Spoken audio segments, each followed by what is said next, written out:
गांव में डर का माहौल था। मनोज की लाश बुरी हालत में चौक पर पाई गई थी। वहीं रामू काका खड़े थे और इर्द गिर्द गांव के कुछ लोग मौजूद थे। फिर एक और शिकार हुआ उसका। हमने कितनी बार गांव के लोगों को समझाया है, लेकिन फिर भी कोई ना कोई रात के समय वो गलती करता जरूर है। रामू काका, आप कौन सी गलती के बारे में कह रहे हैं? रात को 9 बजे के बाद निशी डाक हमारे गांव में घूमती है और वो हमें हमारे ही किसी रिश्तेदार, परिवार के सदस्य या किसी दोस्त की आवाज में पुकारती है। अगर हम रास्ते पर हैं तो वो पीछे से आवाज लगाती है, और अगर हम घर पर हैं तो वो दरवाजे के बाहर से आवाज लगाती है। अगर 1 या 2 बार आपने आवाज सुनने पर पीछे पलटकर देखा या दरवाजा खोला तो वो आपको अपना शिकार बना लेगी। रामू काका, ये निशी डाक है कौन और उससे बचने का उपाय क्या है? निशी डाक क्या है, ये तो एक रहस्य है, लेकिन उससे बचने का उपाय है। वो किसी भी व्यक्ति को सिर्फ 2 बार ही आवाज लगा सकती है। इसका मतलब रात के समय जब भी आपको कोई 2 बार पुकारे तो आपको कोई प्रतिक्रिया नहीं देनी है। हाँ, अगर तीसरी बार आपको पुकार सुनाई दे तो समझो आप सुरक्षित हैं। मनोज की मौत और रामू काका के समझाने पर अब गांव के लोग बहुत सावधान रहने लगे। अब निशी डाक से निपटने के लिए गांव के लोगों ने अपनी जीवन शैली में कुछ चीजों में बदलाव किया।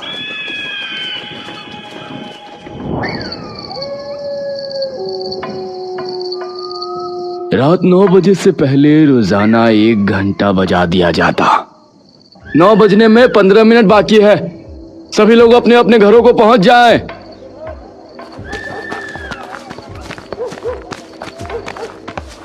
बिरजू अपनी दुकान बंद करने की तैयारी कर रहा था।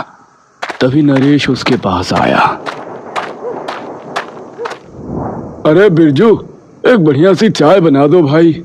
अरे तुम पागल हो गए हो क्या? सुना नहीं, घंटा बज चुका है, 9 बजने में कुछ ही मिनट बाकी है। अरे सुबह से एक भी चाय नहीं पी है, बना दो ना। बीवी से झगड़ा नहीं होता तो उससे बनवा लेता। अरे अगर तुम्हारे चक्कर में रुका तो तुम्हारी यही पहली चाय हम दोनों की आखिरी चाय हो जाएगी। ये कहकर बिरजू ने दुकान का शटर गिरा दिया और उस पर ताला मार दिया। चलो मैं तो चलता हूँ, तुमको जान बचानी है तो जल्दी से घर पहुंच जाओ।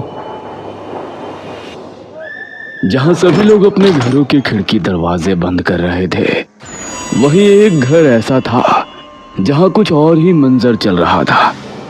एक औरत जिसके चेहरे पर घूंघट था, उसकी नजर घंटे पर ही थी। 9 बजने वाले हैं, मुझे जल्दी निकलना होगा। वो एक कमरे में गई जहां एक पिंजरे में एक काला मुर्गा रखा हुआ था। उसने वो पिंजरा उठाया और घर से निकल गई। इस समय चारों तरफ सन्नाटा छाया हुआ था। कोई भी ऐसे में अकेले चलने की हिम्मत नहीं कर पाता, लेकिन वो बेखौफ जंगल की तरफ बढ़ रही थी।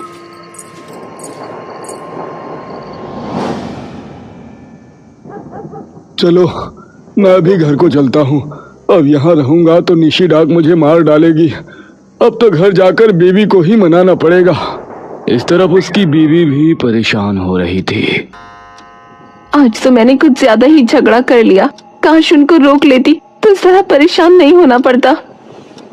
अरे बिमला, दरवाजा खोलो। विमला ने झट से दरवाजा खोल दिया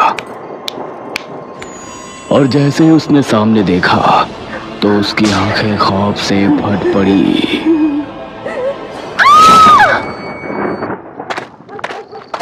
कुछ देर बाद नरेश अपने घर पहुंचा तो दरवाजा पहले से ही खुला हुआ था। अरे लगता है गुस्सा ठंडा हो गया। उसने घर में कदम रखा तो सामने का मंजर देखकर उसकी रूह कांप उठी। उसने पाया कि उसकी बीवी की लाश जमीन पर पड़ी है और उसकी दोनों आंखें निकली हुई हैं। विमला!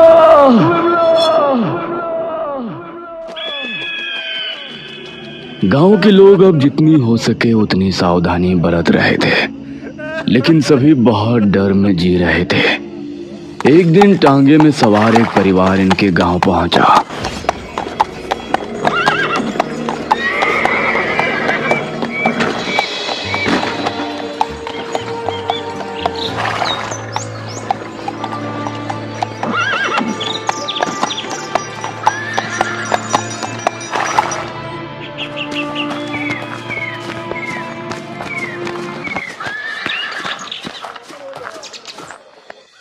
मैं इस गांव का सरपंच हूँ।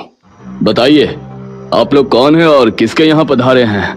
जी, मेरा नाम मुरली है और ये मेरी पत्नी निर्मला, ये मेरा भाई राकेश और ये है मेरा बेटा चिंकू। तो आप किसी के यहाँ मेहमान बनकर आए हैं या कोई और बात है? जी, हम मलिहारी गांव में रहते थे, लेकिन वहाँ बाढ़ के कारण बहुत ज्यादा परेशानी हो रही थी, इसलिए हमने यहाँ आने का फैसला किया। अब कोई किराए का घर मिल जाए तो अच्छा होगा। ठीक है, हम आपके रहने का बंदोबस्त भी कर देंगे। सरपंच ने मुरली के परिवार को एक घर दे दिया। मुरली और राकेश पूरे दिन गांव घूमे और वहां के लोगों से मिले।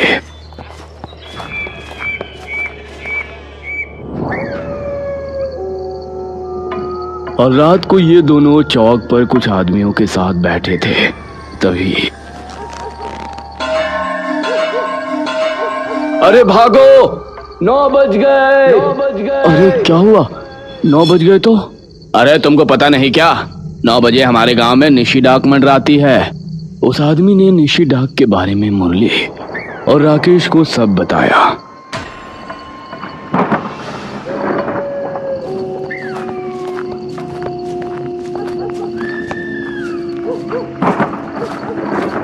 कुछ ही देर में सभी अपने अपने घरों में घुस बैठे और चारों तरफ सन्नाटा छा गया। बड़े अजीब लोग हैं, जो भी बोला मेरे तो सर के ऊपर से चला गया। भैया, आपके कुछ समझ आया? बस इतना ही कि कोई निशी डाक पीछे से 2 बार पुकारेगी। खैर, तुम घर पहुंचो, मैं थोड़ी देर में आता हूँ। ठीक है भैया। ये कहकर राकेश वहां से घर की तरफ चल दिया। मुरली ने एक सिगरेट सुलगाई और धुआं उड़ाते हुए आगे बढ़ गया।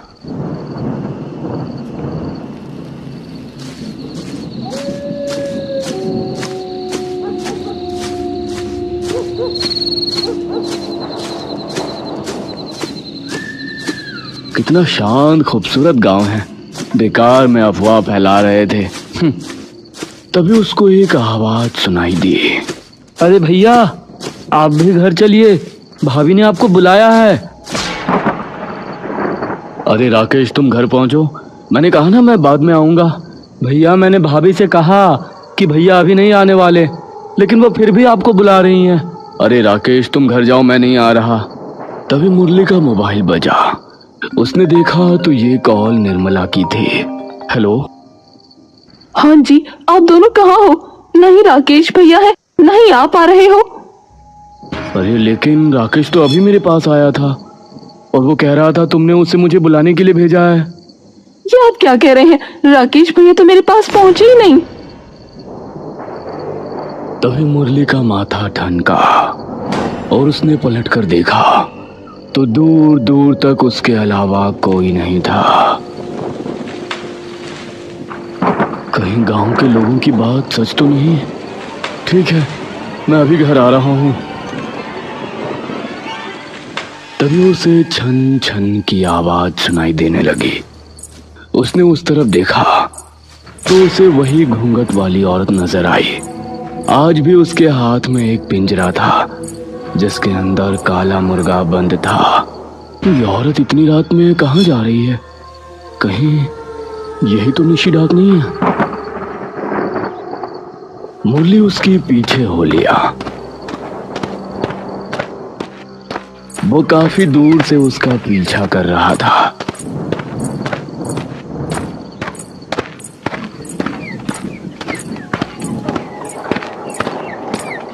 अरे बाप रे, ये अचानक ठंड कैसे बढ़ने लगी?